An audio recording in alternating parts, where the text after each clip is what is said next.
Bem, boa noite a todos. Meu nome é Guilherme Coutinho.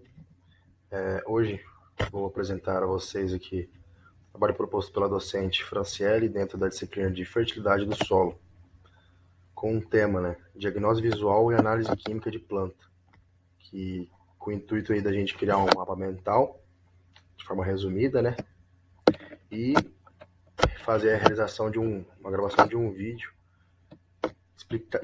explicativo, referente a esse mapa mental. Bem, através da análise foliar, é possível concluir o estado nutricional de uma cultura. Os métodos podem ser por meio de diagnose foliar, ensaios biológicos e análise química da planta. Um bom momento para fazer a diagnose é no florescimento. Na frutificação ocorre a fonte dreno, então passa a nutrição para os frutos. Bem, os nutrientes variam conforme a parte da planta, e as folhas são fontes de nutrição. Por isso, é feita a análise foliar, saindo da folha e indo para as outras partes, no caso do manganês. O estágio ideal para fazer essa análise é entre V4 e R3. É o momento chave para a aplicação do manganês, assim como cada elemento o seu pico, momento de necessidade nutricional. Os nutrientes dependem de acordo com a idade. Os tecidos mais jovens estão altamente concentrados, magnésio, nitrogênio, fósforo e potássio, em vista dos mais velhos, enquanto os macros estão em folhas mais velhas, como zinco, cálcio e enxofre, devido à sua mobilidade, que são elementos pouco móveis. Agora trazendo para uma questão mais prática, do dia a dia. O que a gente tem que levar em consideração, A planta, ela nos traz sinais, se ela está doente ou não. Toda planta, ela nos traz sinais. Assim como uma pessoa, assim como um animal, a planta é um ser vivo e ela demonstra se ela está doente, se ela está bem, se ela está precisando de alguma coisa. Então, observar os sinais mostrados pelas folhas é o primeiro passo, assim que você vai fazer uma avaliação, certo? O primeiro passo é você observar a planta, pegar, olhar para ela e realizar a avaliação visual. Após essa avaliação visual, os sinais que as folhas vão demonstrar para a gente faz a coleta das folhas com sintomas de deficiência e a gente leva aí para análise. Vamos fazer uma análise dessas folhas. Realizar a avaliação de acordo com as especificações de cada deficiência nutricional, e estágio da cultura. Lembrando sempre que a avaliação foliar não substitui a análise de solo, certo? Então, assim, você fazer uma análise foliar jamais vai substituir uma análise de solo. Então, sempre é um conjunto,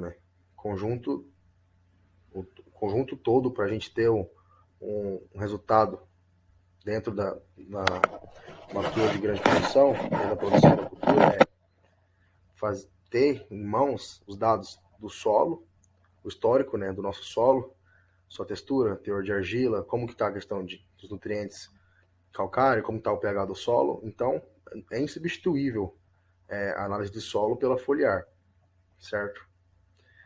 Sintomas de deficiência aparecem nas folhas mais velhas, nitrogênio, fósforo, potássio, manganês, eles são elementos mais móveis. Folhas novas em região de crescimento, cálcio, enxofre, cobre, ferro, manganês, zinco, são elementos pouco móveis.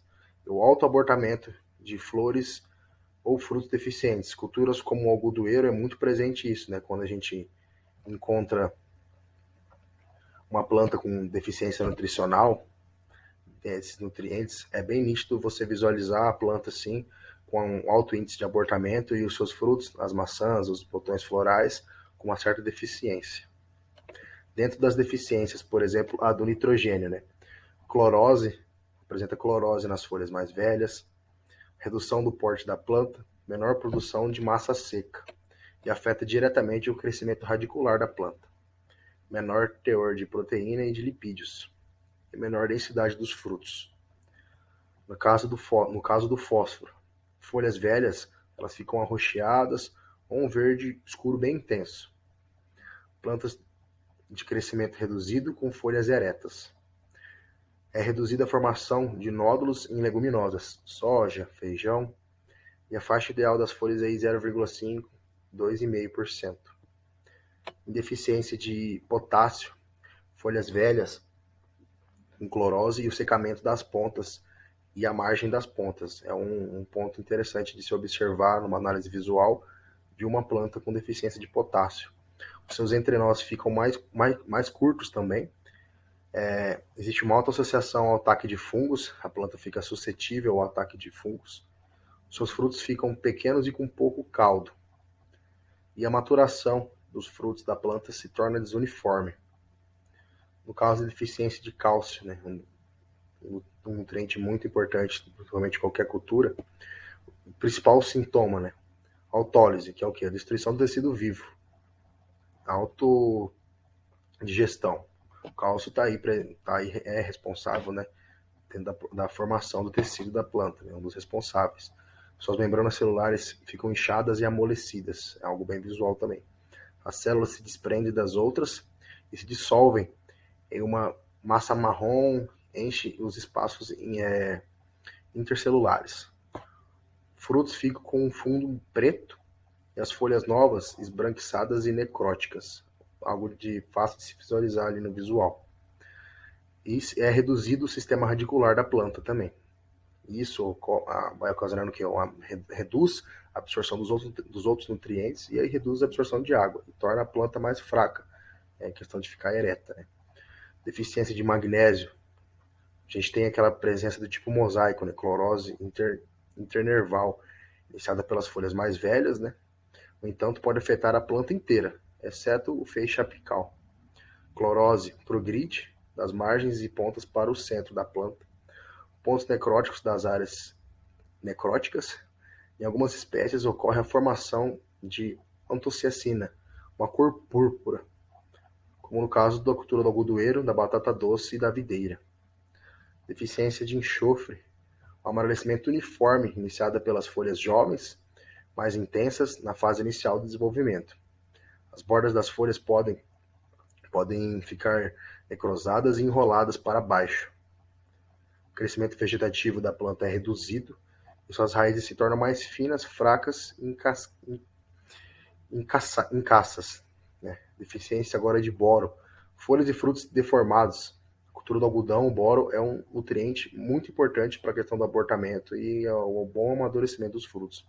Morte dos pontos vegetativos, né, os brotos e as raízes. Superbrotamento. Abortamento intenso de flores e frutos, né, como exemplo a cultura do algodoeiro. Desintegração do tecido vascular. As folhas do broto perdem o seu brilho. Deficiência agravada sobre deficiência hídrica, né? Raízes fibrosas e com redução de amido. E tem muito problema na região, porque não reduz a questão de carga, né? Agora, deficiência do molibdênio, né? Folhas compridas, alongadas e amareladas. Clorose uniforme, sintoma característico de deficiência de nitrogênio, então pode aí ter essa troca, né? Confundir. A planta absorve nitrato quando o amônio mais converte em proteína e aminoácidos em amônia amonical, incorporando a cadeia carbônica. Isso é feito pelo sistema nitrogenase, formado por nitrito e nitrato. Redutase e o molibdênio forma essas enzimas, acumulando nitrato. O levantamento de dados, separação dos grupos, realizar o cálculo das relações entre os nutrientes, o cálculo da média, variância e do coeficiente de variação. E a gente finaliza como, né? Após você realizar a diagnose visual, análise química, você vai realizar a melhor tomada de decisão para suprir as necessidades nutricionais do solo e da planta. Então, um não substitui o outro. É algo que caminha junto, né? Você ter uma análise química do solo com os nutrientes presentes, com o que tem de deficiência, o que tem de carência de nutrientes no solo. Você realizar o manejo para suprir essa deficiência, essa carência. E a questão foliar também. Então, fazer uma avaliação da planta, manter um histórico, né, de registros de como que está a situação da minha lavoura, para assim eu ter uma tomada de decisão mais rápida, eficaz e podendo colher bons resultados no decorrer da safra. Obrigado pela atenção de todos.